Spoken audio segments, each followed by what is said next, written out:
మేము కోరేది ఒకటే, దయచేసి శశబిషలు లేకుండా రాజకీయంగా చిన్న చిన్న పొరపొచ్చాలన్నా టీఆర్ఎస్ నాయకత్వం కూడా మొత్తం ఒకటి కావాలి.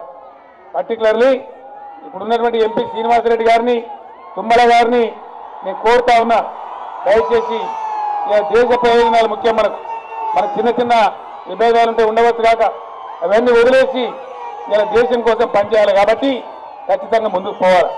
నేను శ్రీనివాసరెడ్డి గారి యొక్క అభిమానులకు, శ్రీనివాసరెడ్డి గారిని అభిమానించే వాళ్లకు ఒకటే మాట నేను మనవి చేస్తా ఉన్నా. నేను చెప్పేది శ్రీనివాసరెడ్డి గారికి ఏదో డిస్క్వాలిఫికేషన్ ఉండో మరేదో ఉండో నేను వారి టికెట్ నిరాకరించలేదు. వారు నా ఇంట్లో పిల్లగానిలా ఉంటారు. నాకు చాలా ఆత్మీయంగా ఉండే వ్యక్తి. ఆయన కూడా అద్భుతమైన రాజకీయ అవకాశం ఉంటుంది. మీకు లొలి బంద్ చేయాలి.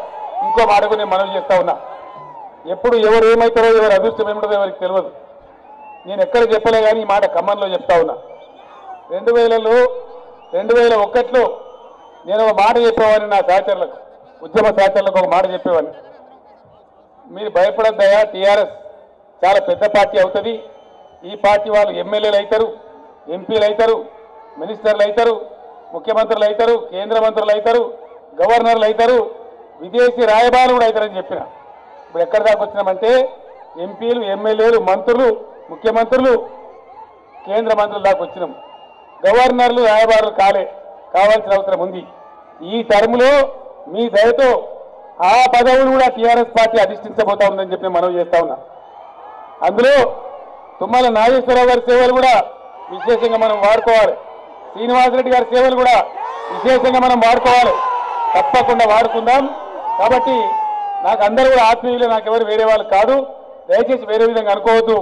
అనేక సమీకరణాలు, అనేక ఆలోచన చేసిన తర్వాతనే నామా నాగేశ్వరరావు గారు సబబుగా ఉంటుంది ప్రాతినిధ్యానికి అని చెప్పి ఆలోచన చేసి అందరి ఒప్పందంతోనే వారిని కాంప్రమైజ్ అభ్యర్థిగా పెట్టుకోవడం జరిగింది. కాబట్టి దయచేసి వారిని పెద్ద ఎత్తున శశబిషలు లేకుండా గెలిపించాలని కోరుతా ఉన్నా. నాగేశ్వరరావు గారిని, శ్రీనివాసరెడ్డి గారిని ఈ రోజు నుంచి మీరు కాలికి బట్టగట్ట కూడా దయచేసి అహోరాత్రాలు పనిచేసి మంచి భారీ మేయాటితోని నామా గారిని గెలిపించుకొని తీసుకొని రండి. మీ స్థానాలు కూడా పటిష్టంగా ఉంటాయి. మీ స్థానం నా హృదయంలో ఆల్రెడీ ఉంది. మీ రాజకీయ స్థానం కూడా డెఫినెట్గా భద్రంగా ఉంటుంది. మీరేం చింతించే అవసరం లేదని కూడా నేను మనవి చేస్తా ఉన్నా. తెలంగాణ మొత్తాన్ని బాగు చేసుకునే క్రమంలో మనందరం కూడా మరింత ఉజ్వలంగా ముందుకు పోవాలి. ఆ రకంగా ముందుకు పోదామని నేను తెలియజేస్తా ఉన్నా. ఇంకొక 5 నిమిషాలు పర్మిషన్ ఉందని